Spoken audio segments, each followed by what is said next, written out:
they need a cool salesman. They need a Jay French to talk about tennis instead of just, I'm just being real.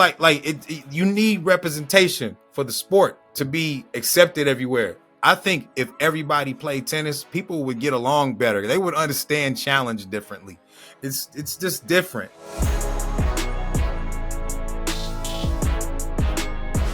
We have a very special guest on the show with us today. He is a music artist. You've heard his songs on the NBA YouTube series, Pass the Rock. He's also now a fashion designer, unveiling his new clothing line, the Tennis Club Collection, honoring his first love, the game of tennis. Please welcome Jay French to the Fumble. Thank you so much for coming on with us. How you guys doing, man? It's nice to be here. But Pete, I got to give you your flowers, man. So I had the chance to listen to a couple of records, man. That I Don't Believe in Bad Days, bro. That hit me. That hit me in my soul, man. Like that's special. That's special, bro. Thank you. Thank you, man. I know where you draw from, or I can assume where you draw from. But right now in this climate, making that kind of music is kind of counterculture. Why are you still tracking that way as opposed to assimilating to what the current sound is? Not counterculture. That's actually with the culture. That's what the people actually want. Like, I'm with the trend.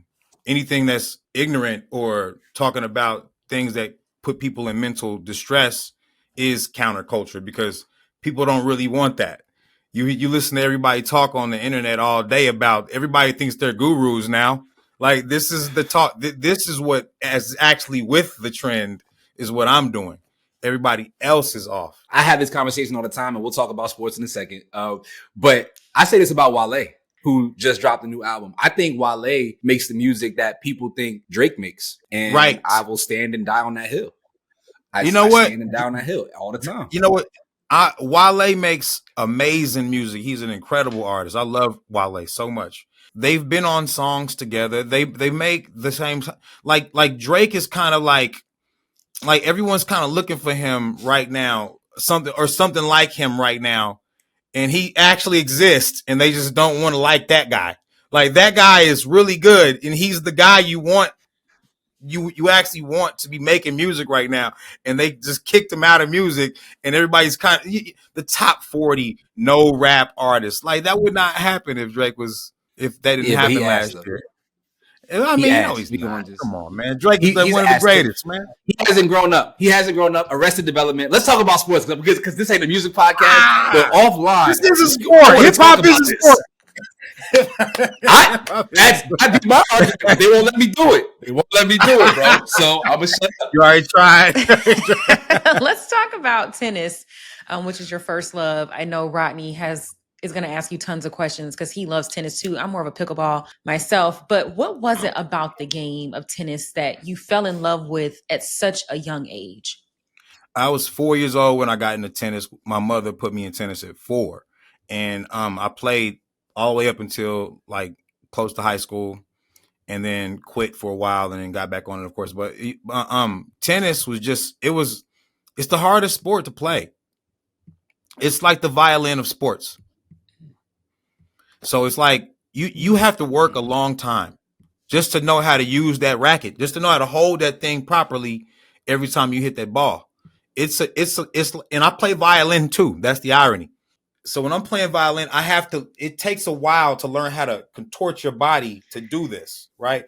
And tennis is one of those sports that takes a while to learn how to contort your body to be able to get these off, to be able to have a serve that is fast, to be able to have a backhand. You have to learn these things one at a time.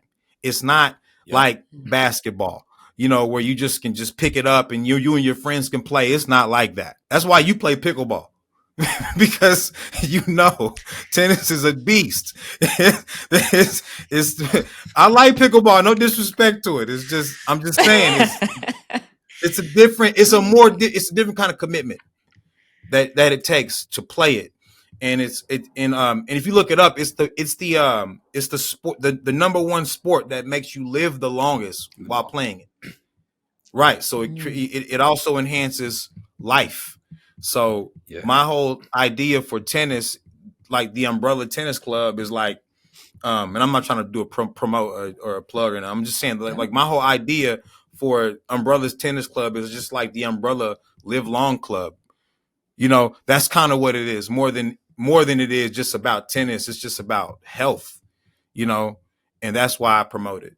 So, you know. See, I get that because I played the violin, so Did you? I can understand now. Here we go. Okay, I got you. That was a great but yeah. analogy. I ain't gonna front. That was a fire Yeah. analogy. Thank you. And everything you said about tennis, I feel like it's spot on. They'll tell you, I play tennis 4 or 5 times a week. I'm addicted. I travel around the world taking tennis lessons. It's just something that I've built into the inner workings of my life because it affords me the luxury of something that I've never experienced before. And that's a challenge that is completely and solely falls on my shoulders. Right. It's a lonely sport. It's one that has so many mental hurdles. It's an all-encompassing sport, bro. I've never played anything like that. Do you think that those who grew up playing sports, but tennis in particular, have a mental advantage over those who did not? Definitely.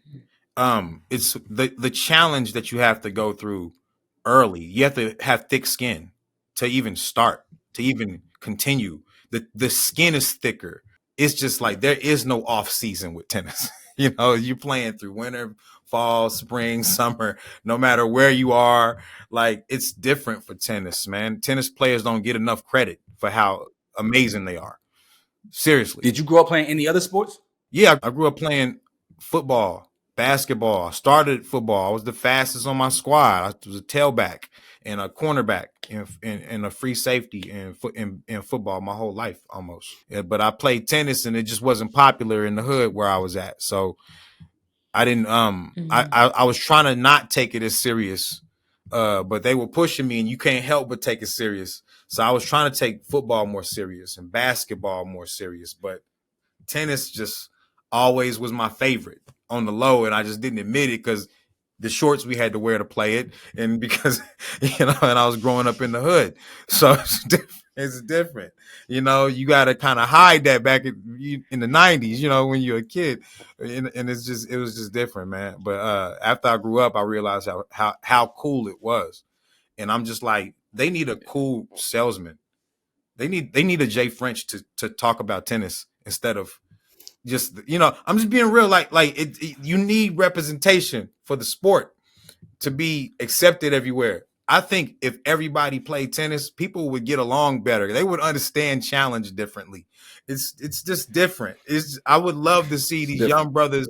Yeah, I would love to see these young brothers in the hood playing tennis, using that actual tennis court in Compton instead of, instead of just using the basketball court. Yeah. Who is your favorite tennis star to watch right now? Dustin Brown.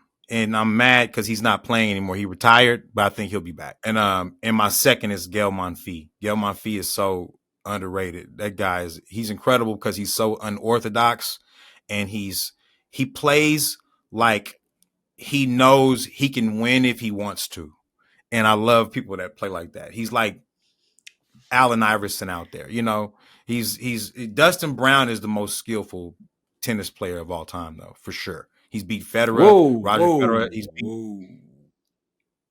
Whoa. What do you mean? That's what do you mean, whoa? Take. That's a hot take. What do you mean? I'm telling you, I think he's the most skillful player of all time. Okay. I think he is. All right. What about on the women's side? The women's side is just, it's hard right now because I don't know, because Serena's coming back. I'm going to be real. Like, Naomi Osaka, I think she could have had that spot, but she went through some mental issues. I'm being real. She was my favorite after Serena and Venus. That's fair. But my favorites are always going to be Serena, period. Like, when Naomi's serve is on, she's still top tier. She just has those mental lapses sometimes where her serve just be a little off. But last year she closed the year out really strong. I feel like next year she's going to have a resurgent year. I'm looking forward to see what Taylor Townsend does in 2026 as well. Obviously Coco Gauff. I'm tired of seeing Arena Sabalenka just dominate the women's field. She's been kicking ass, but it's because she's so much bigger and stronger. But her game, she's not as talented to me as they are. She just overpowers them a lot. So that's what it is. She plays by the book. She plays by the book really heavy, and I think someone like Naomi Osaka doesn't play. She has her own game, and then Coco Gauff is still developing her own game. I'm watching her in real. We watching her in real time. We get to watch someone develop their own game, and she's just getting better and better and better and better. I'm loving Coco Gauff too. I'm really loving her. She's still so young. You're right. I think sometimes we forget that she's so young. She's like 21 years old. So she has a long road ahead of her for sure. Yep. Now, real quick, you grew up in Oklahoma City. Am I correct about that? Yes. Yes, sir. All right. Mm-hmm. So obviously the Thunder won a championship last year, right? Yep. And this team with SGA feels good. This year they're off to a great start as well. But who do you think more defines the Oklahoma City Thunder franchise? Is it this version of the team, or is it the KD and Russ Oklahoma City Thunder? Definitely KD Russ. No disrespect to SGA, but like that franchise wouldn't have worked without them, without that dynamic. At one point, these guys had a MVP sitting on the bench, coming off the bench. They had Harden as a 6-man. At one point, they were so deep they had to put talent on the bench. You know, it was like that's what makes Oklahoma City Thunder. But Oklahoma City doesn't have much there to root for in that world. So of course they're rooting for whatever. And I think SGA, I don't think he had anybody to play. I'm just being real. You put the KD team up against this team, it wouldn't even be a competition. KD team would smash them. Do you think that SGA is better than Russell Westbrook? Hell no. Not even close. We're talking about the guy with the record of triple doubles. We talking about the guy that holds the record for triple doubles. We talking about one-on-one game. Him versus him. Westbrook is gonna murder him. He would murder. It's not even a competition. He's way faster. That's wild. I'm just being real. He's faster. He's more agile. He's more athletic altogether, all the way around. I actually don't think he's more agile. I think SGA is more agile. Nah, Westbrook had better hoop. He had better hops. He's shorter. He could jump higher. He was stronger, more powerful, more faster. I'm sorry, and his three was wet too. And he was, he had his nights. But I'm just being real. Who can shoot the three? West could shoot. He wasn't KD with it, but he could shoot. Well, are you an OKC fan now? No. Okay. I'm not. I didn't think you were. So who are you rooting for now? I'm not rooting for anybody. Oh. Basketball to me is trash now. I don't even really watch it that much anymore. Oh.